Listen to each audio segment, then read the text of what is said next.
This is an acne DIY face mask using only 4 ingredients. Centella asiatica.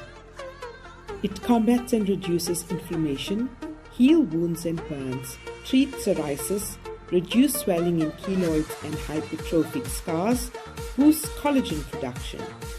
Licorice Root Powder. It helps fight acne, helps hyperpigmentation, dark spots and age spots, protects the skin from UV damage, anti-aging, firms and tightens skin. Turmeric Powder. It assists in the fight against acne. It is anti-inflammatory and antioxidant, smooths skin, helps heal wounds and brightens skin. And lastly, plain yogurt. It fights acne, adds moisture to the skin, brightens skin, treats inflammatory skin conditions and contains lactic acid which gently exfoliates. Add some licorice powder into a mixing bowl.